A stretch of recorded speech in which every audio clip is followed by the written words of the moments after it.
Alright, so we're going to look here at the classification of matter and some changes that it can undergo.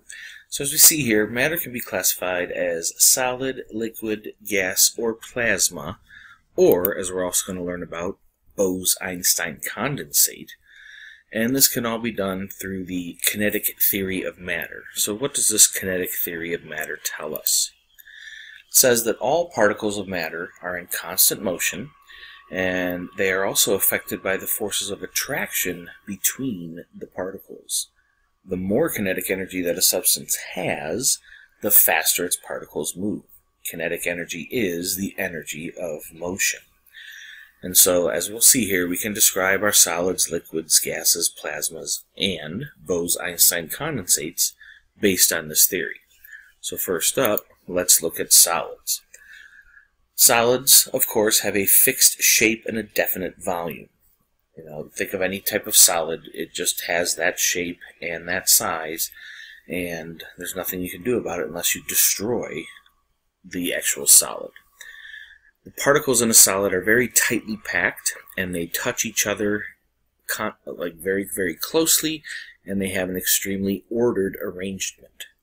Now, these particles are in fixed positions, but there is motion, there is vibrations, and solids have vibrational energy. The only point in time where they don't is at the very, very, very cold temperature of what we call absolute zero, the lowest temperature known. It's never been reached, but it is very theoretical, and we've been very, very close. At absolute zero, we stop all vibrations of these particles. And so, again, if you would have no vibrations, you would have no motion, you would have no kinetic energy, you would have no temperature. All right, and we'll talk a little bit more about absolute zero coming up here. Now, when we have a solid and we add energy to it, then we can get that structure to break apart, and we have a liquid. A liquid does not have a fixed shape. Liquids take the shape of their container. Pour liquid into a glass, it takes the shape of that glass. Go from that glass to a different shaped glass, it'll take the shape of that glass. It does, however, have a definite volume. If you take 8 ounces of water and pour it into any container, the shape may change, but you still will have 8 ounces of water. Liquid particles are in constant motion. There are attractions still, though, that allows these particles to slide past each other, and therefore we have a liquid's ability to flow. Gases now, they do not have a fixed shape or a definite volume. They get both of those from their container. So if you're like blowing up a balloon, depending on the shape or size of the balloon, the particles will spread out and take on the shape and size of that balloon. Particles are very far apart and rarely touch each other. There's no attractive forces between these particles. They're in constant, rapid, random, straight line motion. They don't go all crazy and do zigzags and loop-de-loops. And if they touch another particle or the container wall, they will bounce away from those collisions. And those collisions, as we'll learn when we study gases a little more in depth, lead to pressure buildup. And the pressure of gases is something we focus a lot on. Gases can also flow, and gases are very compressible. So we can squeeze a gas and force it into a smaller volume. Not so much with liquids and solids. Plasmas now, while solids, liquids, and gases are what we're going to study because they prevail on Earth, and that's what we can work with in our little chemistry laboratory, the rest of the universe is pretty much in a plasma state. Plasmas exist at extremely high temperatures. Our sun is considered a cold plasma because it's not even that hot compared to other things in the universe. And the atoms essentially fall apart, and we no longer have a very nuclear structure with electrons around it. We just have a slew of particles. So if you want, you can kind of think of plasmas as super hot atoms. Why? Because when we look at Bose-Einstein condensates, they are the opposite of plasmas. And again, we see these as we get near that temperature we talked about, absolute zero. They were finally created in the lab in 1995, about 80 years after they were predicted to exist by Mr. Bose and Mr. Einstein. And essentially what's happening is, at a very, very, very low temperature, atoms lose their individuality and become one superatom. So you can kind of think of this as super cold atoms compared to plasma. So plasma is at high temperature, the atoms fall apart, and at cold temperatures the atoms kind of all blend together and become one superatom. Now there's a lot more involved in this, but it is now recognized as a fifth state of matter, so I did at least want you to be aware of it, but we won't go super in depth into all the nuclear physics-y stuff that is involved with it. Now with our phase changes, changing phases, changing states of matter, this is going to happen when we add or remove heat, when heat is either absorbed or released by the substance. And again, we're only going to focus on solid, liquids, and gases. So first up, when we transition between solids and liquids, I'm sure you've heard of these words before. Melting is when heat is absorbed by the solid and it changes to a liquid. And the reverse of that is freezing, when heat is released by a liquid, changing it to a solid. So you put liquid water in the freezer, heat is released from that water, and eventually the liquid particles slow down and a solid crystalline structure, ice, is created. Vaporization, now we're going to be talking about the changes between a liquid and a gas. Vaporization is when heat is absorbed by the liquid and it boils, becoming a gas. You probably also have heard of evaporation, like after a rainstorm in the summer, there's puddles on the ground. They don't boil away, they evaporate. Heat is going into that liquid and it's changing to a gas, but below the boiling point.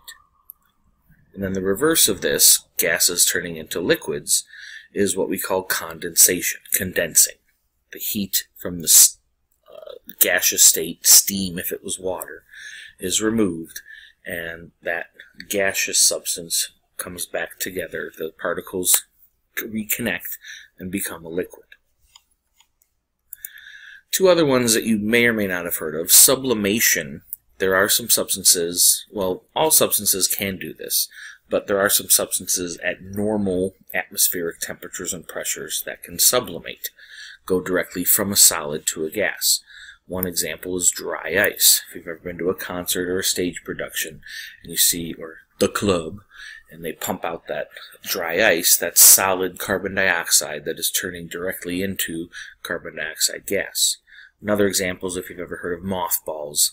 They're these little solid spheres of a substance that will transition directly into a gas. They have a stinky smell, but they are used to keep moths from destroying clothing like wool, and so they're put into chests when people store their winter clothes. We also have deposition, the reverse of that. If you have a gas changing directly to a solid.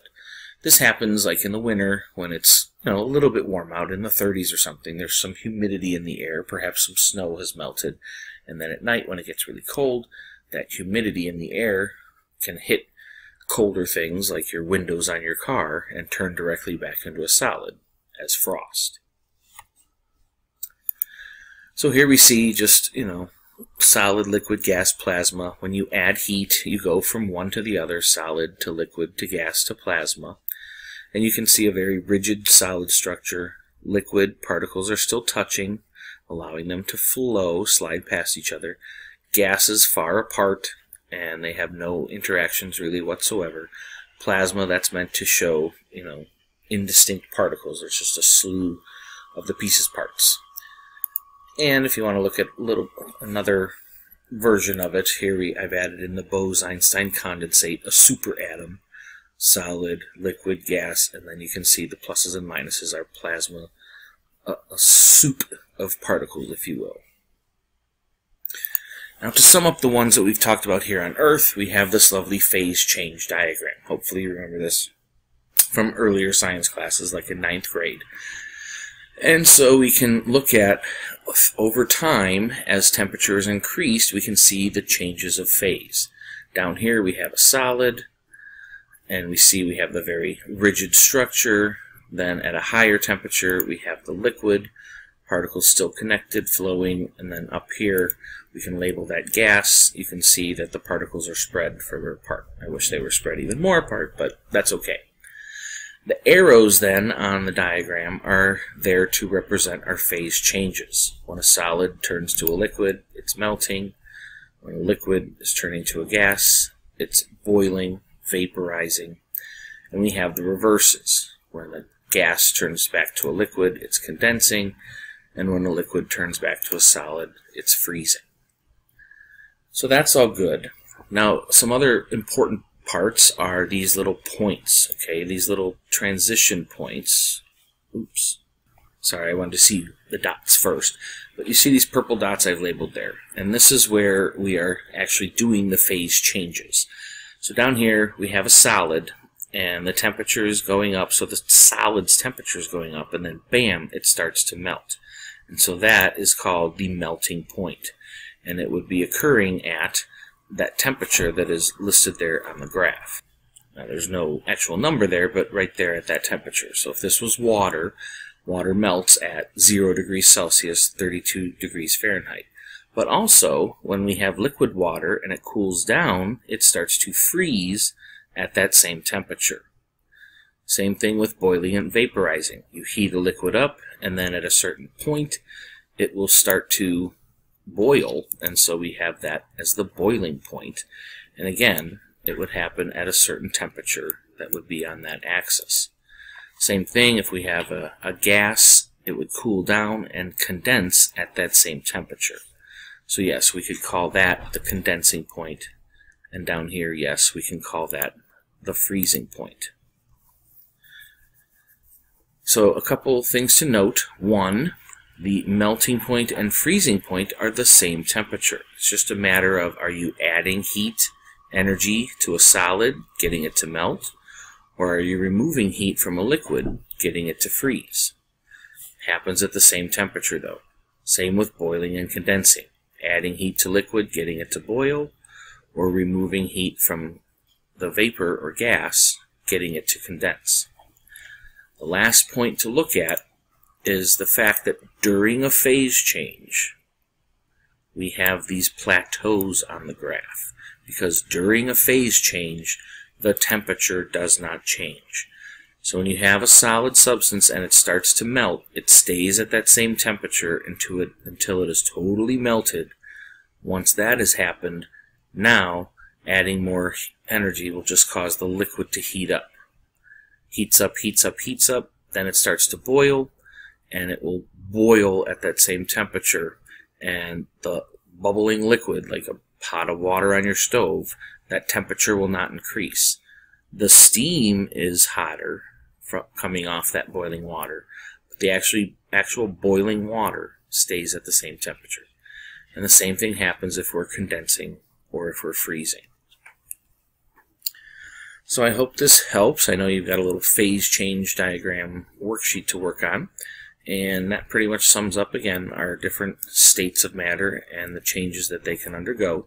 Again, plasma's Bose-Einstein, we just talk about and recognize as two other additional states of matter. Very important in space and in the laboratory, research laboratory. But in our little world that we'll work in, that we're just going to focus on solid, liquid, gas, and changes between them. All right, thanks a lot. See you soon.